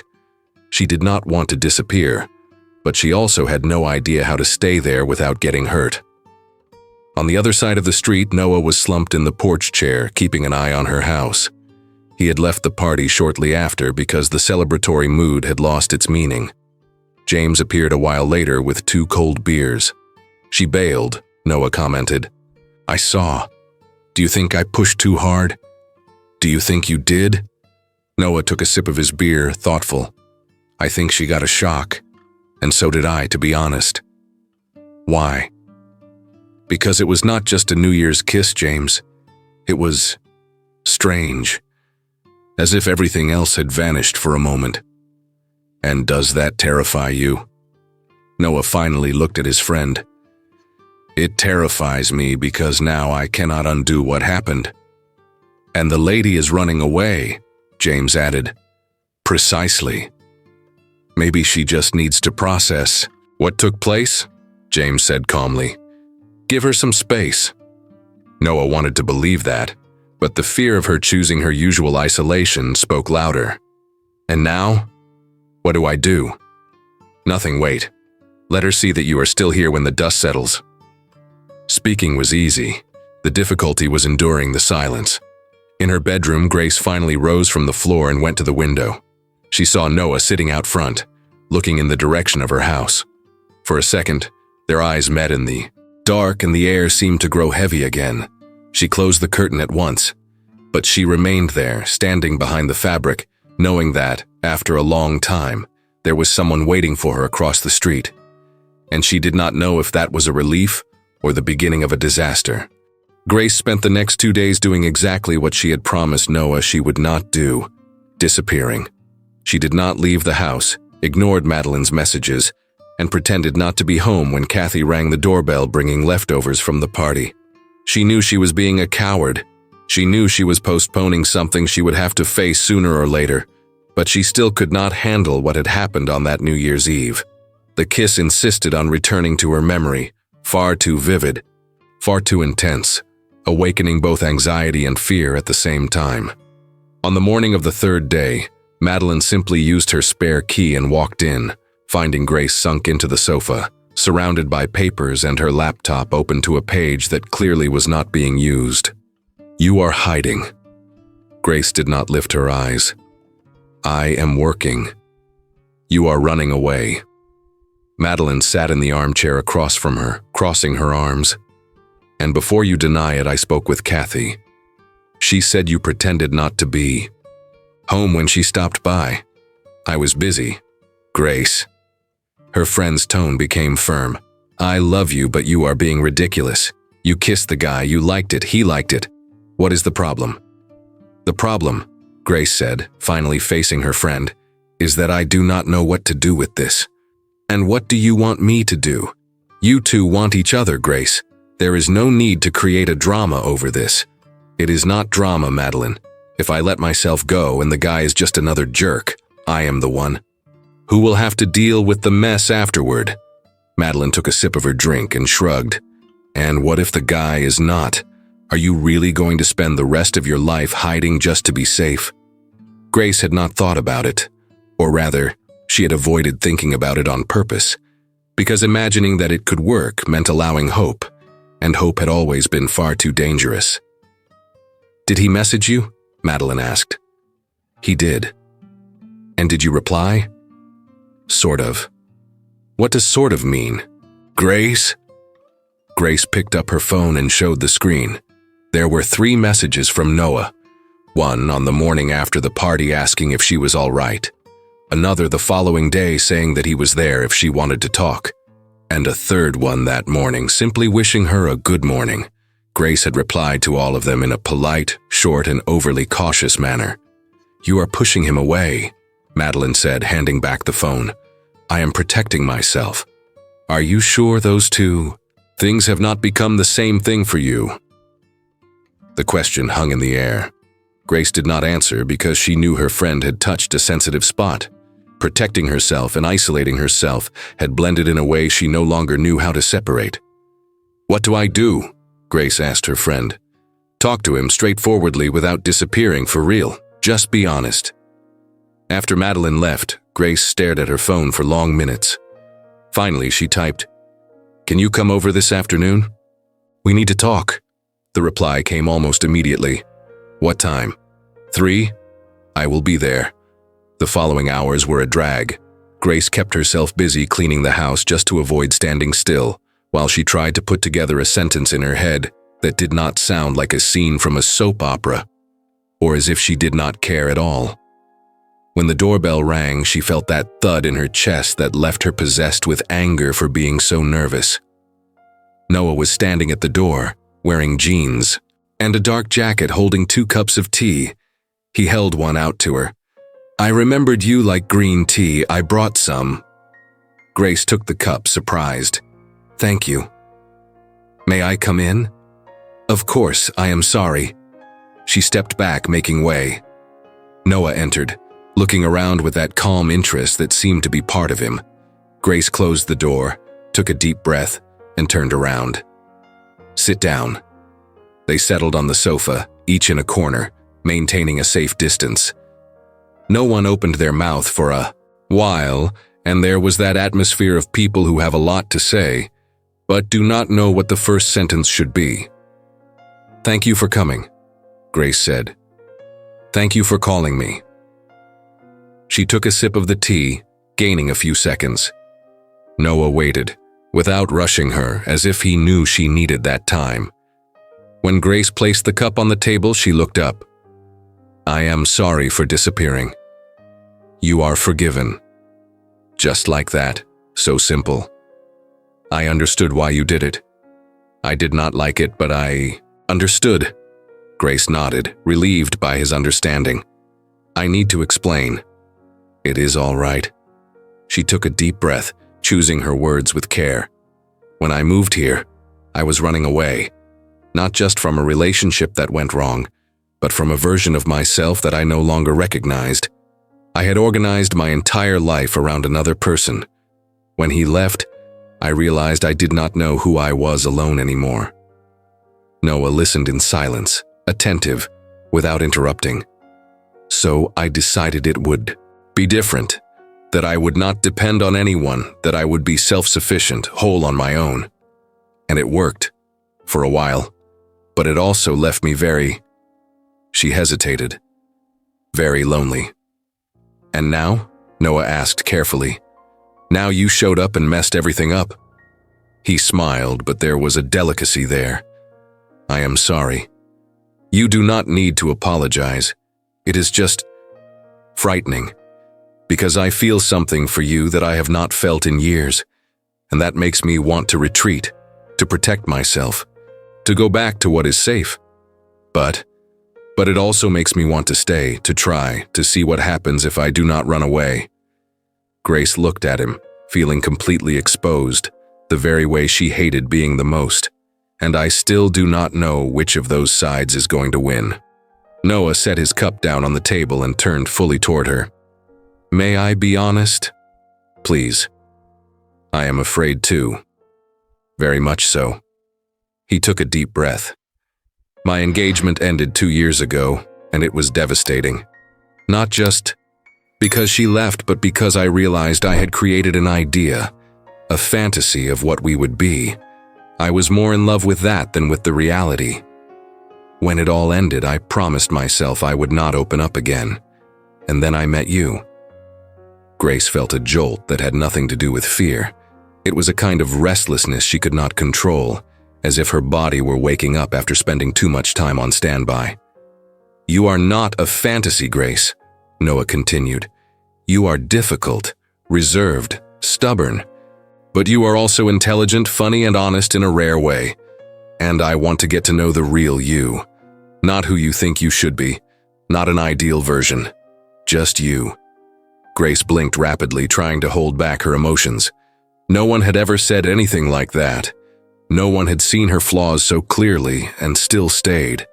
I do not know if I can manage to be what you have put in your head, she let out, without looking at him. What do you mean?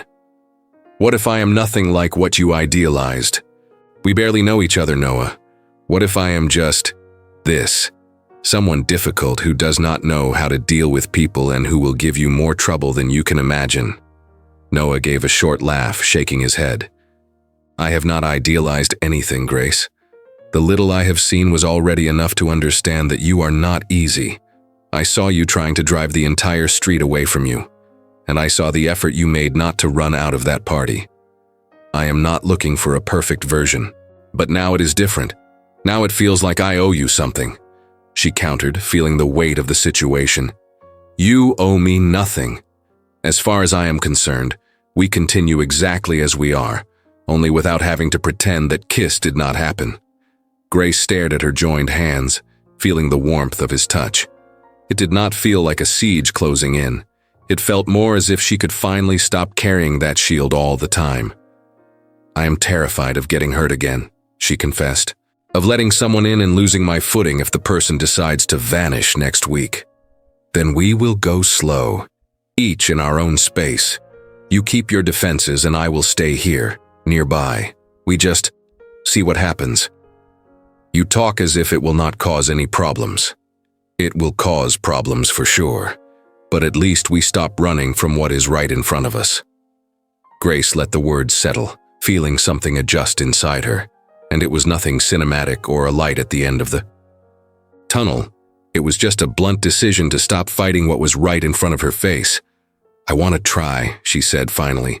I am dying of fear, but I want to try. Noah broke into a real smile, the kind that changes the whole face. Are you serious? Serious. But let us go slow, without giant promises or demands that no one will fulfill. Let us just see what this thing is all about. I can easily agree to that. He pulled her close to him and she did not resist. She rested her head on his shoulder and felt her body relax, without that effort of always being on alert. They stayed there for a while, saying nothing, and she realized that was exactly what was missing. It was not intensity all the time or movie drama. It was just the presence of someone who did not try to fix her. "Can I ask you something?" Noah spoke after a while. "Ask me." "That New Year's kiss. What did you think?"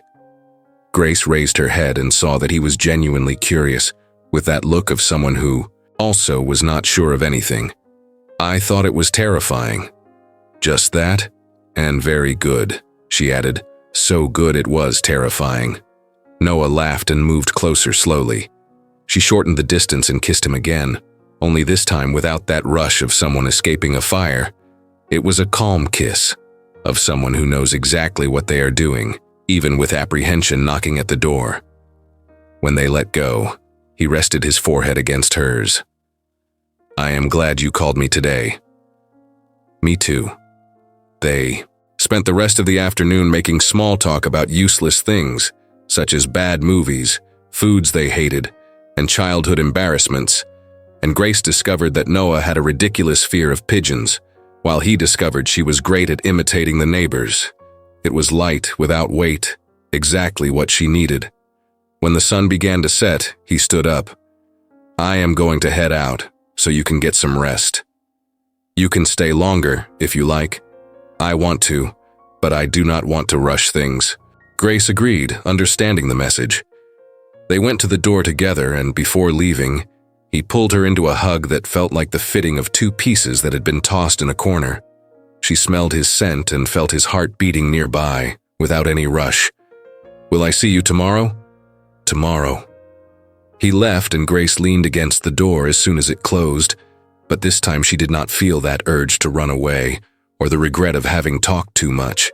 It was just a strange calm, the feeling that for the first time she had not made a mistake. The cell phone vibrated in her pocket, and it was Madeline. "What is the verdict? Was it productive?" Grace smiled while she was writing. "It was productive. It was good." "About time. I want the full report tomorrow." On the following day, she woke up early and noticed that the weight in her chest had finally eased. She prepared some tea and went to the porch with a book, and she felt truly well when she saw Noah passing by on the street for his run. He waved, and she responded immediately, without thinking twice. He stopped in front of the house, trying to catch his breath. "Good morning." "Good morning to you, too. Is there room for one more for that tea?" Grace looked at her book, and then at him with a smile that required no effort at all. There always is. Noah walked up the steps and sat in the chair beside her, in no rush to start any deep conversation. He was just there, and for her that was already enough. "Do you know what is funny?" she commented after a sip. "What? I spent so much time running away from this that I forgot how good it feels just to be near someone." "It is good, is it not?" "More than I remembered." They stayed there until the tea grew cold, sharing the morning without any demands. Kathy passed by and nearly broke her neck from staring so hard. Joshua shouted some joke from across the street, and James just gave a little wave from a distance, with the look of an accomplice. Sitting there beside him, Grace realized something. Perhaps liking someone was not about losing yourself in the other person, but about finding someone who let you be yourself without making a face. "What are you doing today?" he asked. "Nothing much. Why?" "The grocery store?" Grace let out a loud laugh. "Are you serious?" "Serious. My refrigerator is empty, and I imagine yours is too." "That is the least romantic invitation in history, Noah." "I know, but it is what I have for today." And that was it. Simple. Without posturing, without trying to impress anyone. Just two people living their routine and choosing to do it together. "All right," she gave in. "Let us go to the grocery store." And that was how it began. Without fireworks, without movie promises, and without drama, just tea on the porch and a shopping list. Exactly as it was meant to be. Going to the market became a habit without either of them having to agree upon it. It began as a simple errand that morning, but 3 weeks later, Grace and Noah were pushing carts side by side every Saturday, debating which olive oil was worth the price and whether they truly needed more cheese, when there were already 3 types at home? For Noah, the answer was always yes. Grace disagreed as a matter of principle, but she ended up placing the cheese in the cart anyway. You have a problem. With dairy, she commented upon seeing him add a wheel of brie next to the cheddar and the Gouda. It is not a problem. It is appreciation. It is an addiction. Tomato, tomato. Grace shook her head, smiling. That had become their rhythm, light teasing mixed with genuine affection. She realized she liked it, the absence of weight, the way not everything had to be treated with such seriousness. Noah had a talent for making ordinary tasks more pleasant, and Grace, who had always treated efficiency as an absolute rule, was beginning to understand that the fastest path was not always the best one. We need eggs, she said, mentally checking the list she always maintained. How many? 1 dozen. Let us take 2. Why? I am going to make a French omelet for you tomorrow, and I use many eggs. Grace paused, looking at him. You are going to make a French omelet? I am. It is one of my specialties. Do you have hidden specialties? I have a few. You just have not discovered them all yet. The idea comforted her, knowing there were still things to discover, details to learn. Grace had spent so much time maintaining superficial relationships that she had almost forgotten how interesting it was to truly explore someone. Noah seemed inexhaustible, full of contrasts. Organized and impulsive at the same time, he thought about the future without failing to live in the present, held firm opinions, yet listened with true attention. In the bakery section, they encountered Kathy and Joshua, who now apparently also did their shopping together. Kathy waved with enthusiasm. Look at you two. Shopping together. Grace felt her face grow warm. Kathy, we are just being adorable, I know. Kathy winked, enjoying herself. Joshua and I were just saying how well you two fit together. Joshua smiled provokingly. It is true. You are the most I do not like people, but I like you couple I have ever seen. That does not sound like a compliment, Grace murmured. It certainly does, Noah replied, taking her hand naturally. It is very specific. Grace looked at their intertwined fingers and realized she was not bothered. On the contrary, she liked the way his hand fit into hers, the silent meaning of that gesture, simple and public at the same time. After Kathy and Joshua walked away, Noah did not let go of her hand. They finished their shopping like that, and Grace discovered that pushing the cart with only one hand was perfectly possible when there was an important reason. Back at her house, they put the groceries away together in an improvised choreography of opening cabinets, passing bags, and reorganizing the refrigerator. Noah already moved through the kitchen with familiarity, and Grace had a drawer at his house reserved for her things. There were no solemn conversations or formal decisions. It happened little by little, naturally. What do you want to do today? Noah asked as he closed the last cabinet door. I need to work for a few hours. Then I will read while you work. You do not have to stay here. I know, but I want to. Grace took her laptop and settled at the living room table, while Noah sat on the sofa with a book. That had become their routine. She worked, he read, and the simple fact of sharing the same space was enough. There was no need for constant conversation, nor for continuous attention. Sometimes Noah would get up and make tea for both of them without asking. Sometimes Grace would get water and return with cookies she knew he liked. Small gestures, almost automatic, which slowly turned into a silent form of care. Madeline appeared in the middle of the afternoon, ringing the doorbell with her usual persistence. Grace opened the door and found her friend with bags of Thai food. I brought lunch, or a snack, or whatever you call eating at 3 in the afternoon. You did not have to. I know. But I needed to see this more peaceful version of you with my own eyes. I am not peaceful. You are sharing space without conflict with another human being. For you, that is nearly a miracle. Noah appeared behind Grace, smiling. She is not wrong. You two are unbearable, Grace grumbled, but she stepped aside to let Madeline in. They ate in the living room, with Madeline weaving one story into another about her flings with Joshua, which apparently were becoming far too serious for her taste. And Grace just watched her friend, noting how she seemed lighter, laughing at any nonsense, and she could feel that good atmosphere was infecting the house, showing that things could be much simpler than she used to project. "Are you two going to Kathy's party next week?" Madeline asked out of nowhere. Grace looked at Noah, who only shrugged. "What party?" "Her birthday. It will be at her house, just the people here from the street." "We are going," Noah stated before Grace could even open her mouth to invent an excuse. "We are." She stared at him. "We are, Grace. You cannot go through life running away from everything forever." "I do not run away from anything. I simply select where I spend my patience." "Yes, you do run away." Madeline laughed and stood up immediately. "I am going to let you two kill each other. I have a dinner date and I am already late." As soon as the door slammed, Grace turned to Noah with her arms crossed. "You do not have the right to decide things for me. I decided for us. It is the same thing and you know it." "No, it is not. And stop with the drama because you know you are going to end up going anyway." "No, I do not." "Grace." He stepped closer, resting his hands on her waist. "You like Kathy. Just admit it already. I tolerate her existence. You adore her. She talks non-stop and thinks everyone has been her best friend since childhood. And even so, you like her." Grace let out a sharp breath. "Fine, maybe I like her a little bit."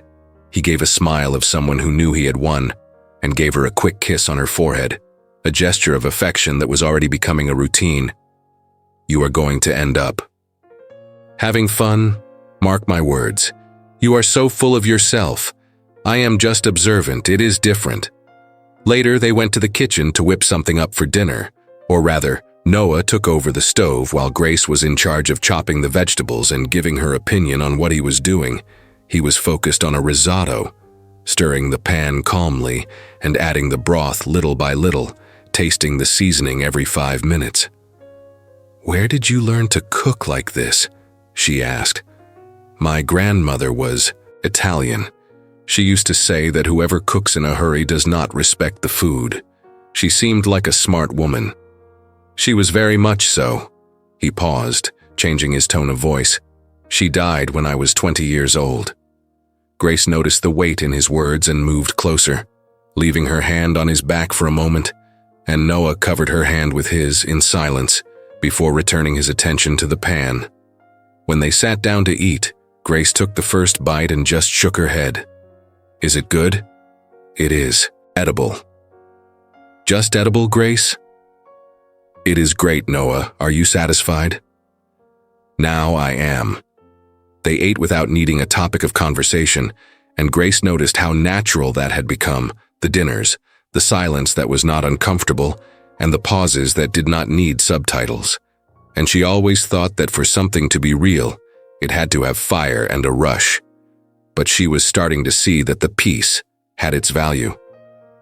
Afterward, when it was time for the dishes, Noah soaped them and she dried them, listening to him talk a bunch of nonsense and pretending she was not paying attention, but everything seemed to fit together without effort. "Stay here tonight," he asked when they finished. It was a direct invitation, without beating around the bush, but one that let it show that he really wanted her company. Okay. They threw themselves on the couch and kept flipping from channel to channel without choosing anything, until they stopped on some random movie that was already halfway through. Grace tucked herself into the crook of his arm and stayed there, following the distracted movement of his hand on her shoulder while the television served only as background noise. It was a still moment, without great events, but there was a comfort there that she had not felt in centuries, and the fact that she was not panicking with all that proximity was what surprised her the most. "Can I tell you something?" she said after a while. "Tell me." "I thought I would never be able to do this. Again, you know, to trust someone, to open up this way, but with you things just flow. I still get butterflies in my stomach, but I feel like it is worth the risk." Noah gave a kiss on the top of her head, without any hurry. "For me too, Grace, believe me." "Really? Really?" You knock me off my axis every single day." Grace raised her face, staring at him. "I knock you off your axis?" "Completely.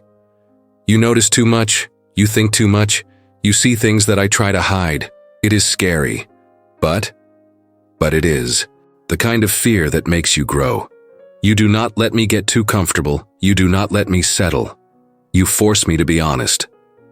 Grace felt that annoying lump in her throat, but instead of freezing or looking away, she just pulled Noah by the back of his neck and kissed him. It was nothing desperate. It was a slow kiss, from someone who is really paying attention to what they are doing and accepting the risk. It was her way of saying that the message had been delivered, and that for now, she was not going anywhere. When they let go of each other, they stayed there close, foreheads pressed together, just catching their breath and letting the silence be less awkward. "I think I am falling in love with you," Grace said softly, almost as if she were testing the words. Noah smiled in that open way that she already recognized. "I think that has already happened to me." After that, they said nothing more. There was no need. They remained there, on the sofa, intertwined, while the movie continued ignored, and the night advanced without either of them caring about the time. The following week, Kathy's party arrived faster than Grace expected. Even so, she went. She wore the dress that Noah said looked beautiful, feigning indifference to the comment, but keeping the good feeling. The house was full, music playing loud, food occupying every possible surface. Kathy circulated with the energy of someone who was exactly where she wanted to be, ensuring that no one was without a hoe, drink, or attention. James found Noah near the table. "You two seem well." "We are, for real?" "Because when you say that, it usually means trouble." Noah laughed. "Not this time. It is simple, it is good." James watched Grace from across the room, talking with Madeline, and nodded. "She is good for you." "I know. And you for her." "I hope so." Joshua appeared shortly after, already visibly excited, wrapping them both in an exaggerated embrace. "Are you two having fun?" "We were having fun," James replied, but he was smiling. Madeline pulled Grace toward the balcony where the noise was quieter. "You look different," her friend said. "How so?" "Lighter." Grace thought for a moment. "I am happy." "Truly? Truly?" She looked through the window and saw Noah laughing at something Joshua was saying. "It is strange. I thought I would never feel this again." "Feel what?" "Safety, but without feeling trapped." Madeline hugged her.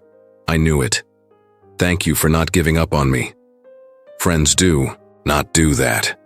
When they went back inside, Noah was looking for Grace.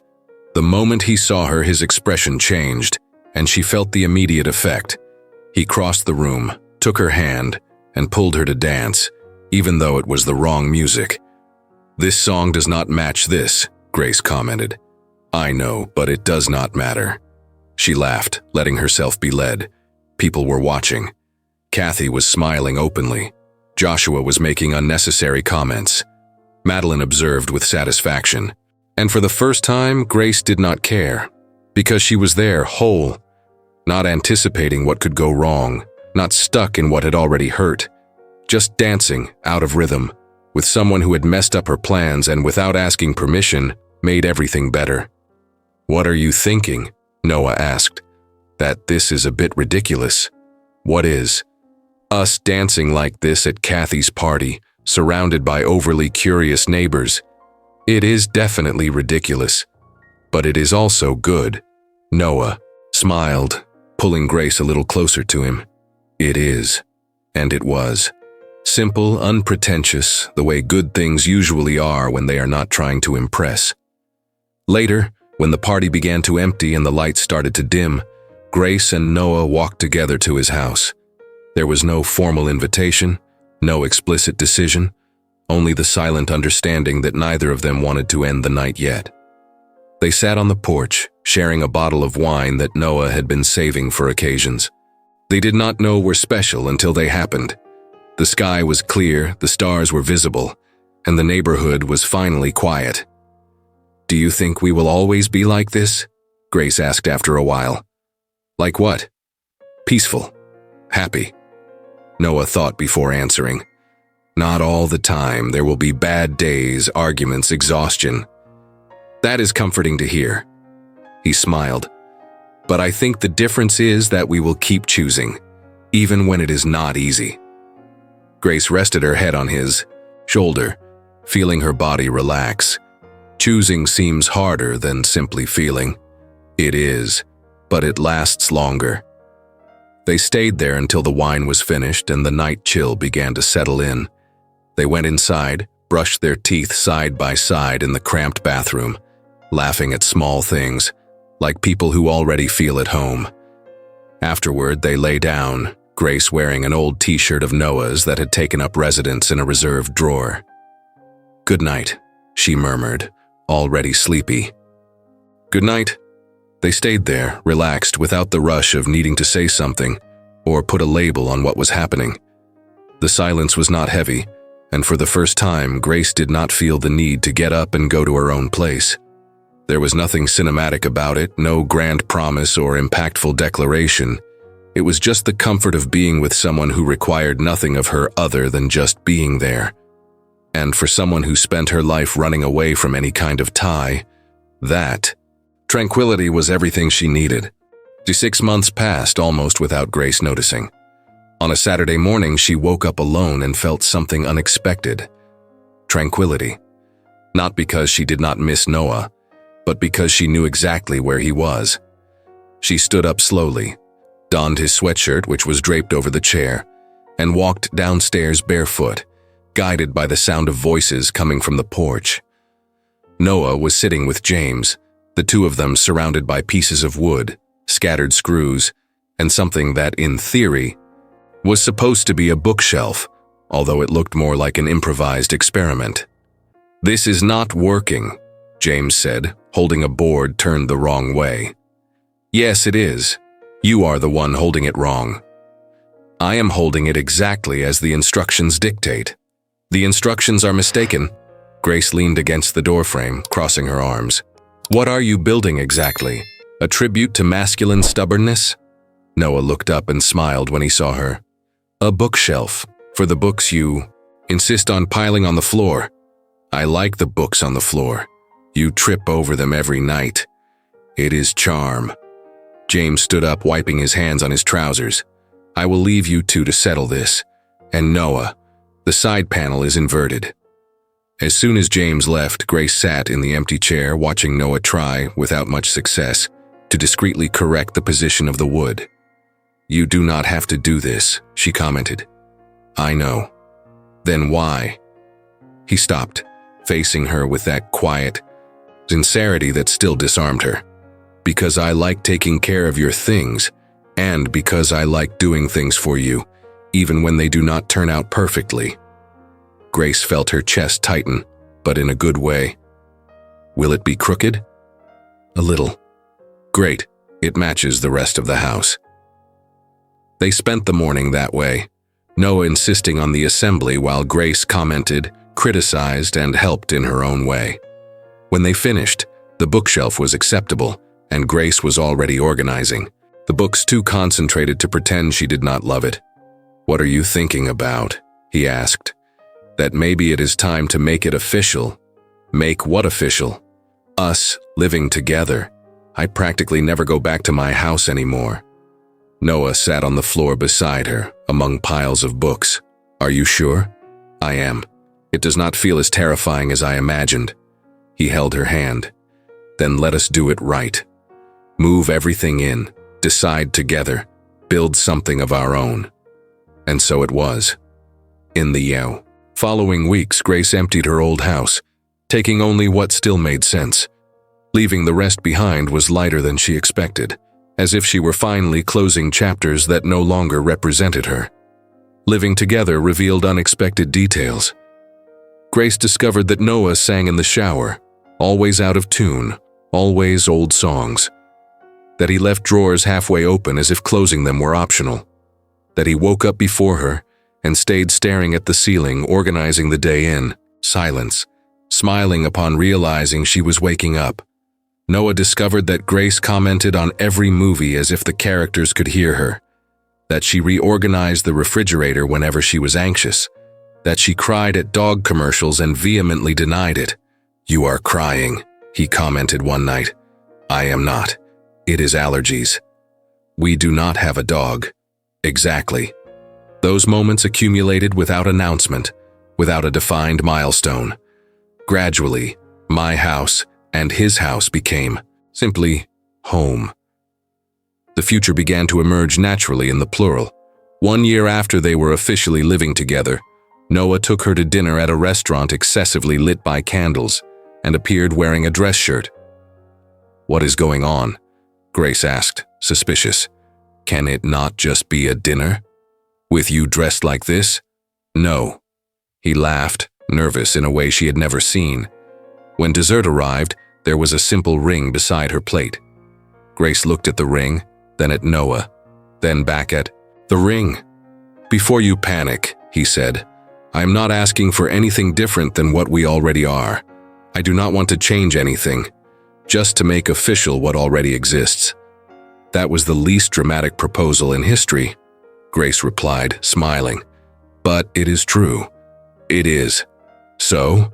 She picked up the ring, recognizing in it something that seemed to have been designed exactly for her. "Yes," she said without hesitation. "Of course, yes." And for the first time, there was no fear in it, at all.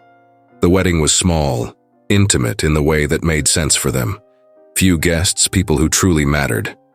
Kathy cried more than Noah's mother, in successive and not at all discreet waves. Grace chose a simple dress, without a veil, without excess, without any desire to turn it into a spectacle. They wrote their own vows, and when Grace promised to endure his annoying optimism for the rest of her life, half of the guests laughed, and the other half wiped their eyes. "I promise," Noah said, holding her hands, "to continue leaving drawers open just to tease you, to continue making you laugh when you want to stay angry, and to continue loving you, even when you insist that you do not need to be loved." "I need to," Grace replied, her voice lower than she intended. "It just took me a long time to accept it." When they kissed, there was nothing extraordinary about it. No deafening music, no collective gasp. It was just a kiss like so many others, only public, conscious, chosen. The simple confirmation of something they already practiced every single day. The honeymoon was 1 week in an isolated cabin, without internet, without an agenda, without commitments, just the two of them. Grace discovered she could go entire days without checking work emails. Noah discovered she made impeccable pancakes, even though she had never made them before. "I did not see the point in cooking just for myself," she explained. "Now you are not alone anymore," he said, attacking the 4th pancake. I noticed. 2 years later, Grace discovered she was pregnant. It was not planned, it was not convenient. It was not the ideal moment she would have chosen if she were in control. Still, when she told Noah and saw his face light up, she understood that perhaps the best moments were exactly those that escaped control. "We are going to have a baby," he said, more as a statement than a question. "Apparently." "Are you happy?" Grace thought with honesty. "Fear? A lot. Worries? Countless. But happiness? I am." The pregnancy was as she imagined. Uncomfortable, tiring, full of embarrassing situations. But it brought things she had not foreseen. Noah talking to her belly every night, narrating his own day. The first kick, that almost absurd realization that there was someone in there. A combination of the two of them, waiting. When Clara was born, small, loud, wrinkled, Grace held her and felt something completely new. Not the advertised, idealized love. Something rawer, more frightening. The crushing responsibility, the constant fear of failing, and beneath all that, a silent certainty that she would do anything for that child. "She is perfect," Noah said, looking at the two of them.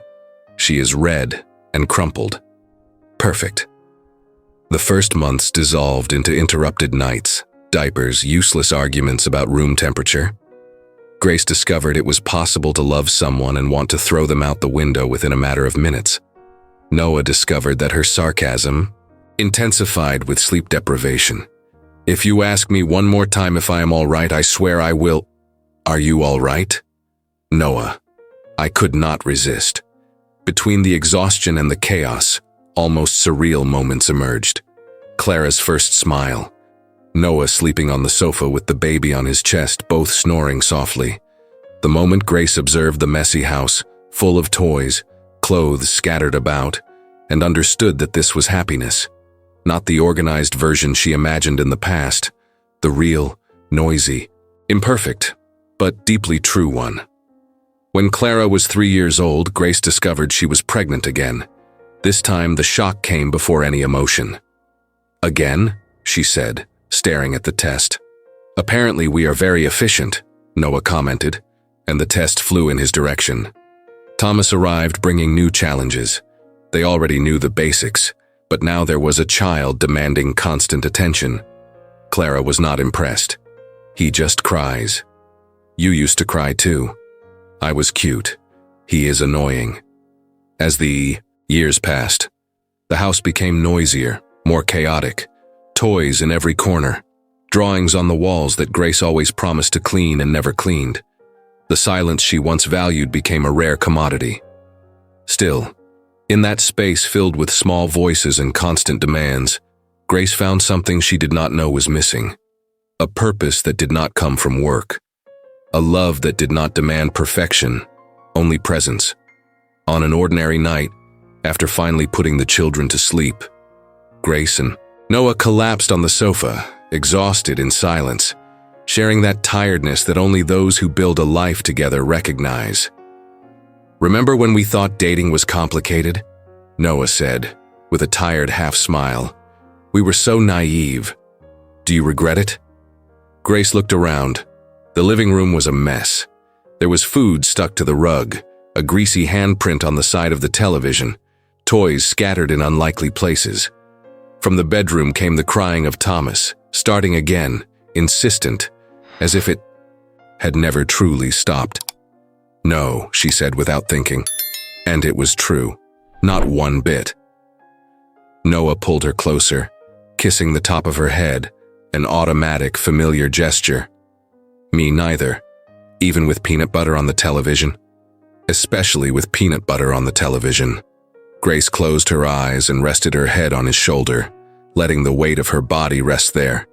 She thought about how everything had changed, how she had changed. The woman who lived alone in that neighborhood years ago, determined to keep her distance from everyone, seemed almost like another person now, but she was not. She was still Grace. Still sarcastic, still needed control when anxiety appeared, still preferred silence to noise whenever she could.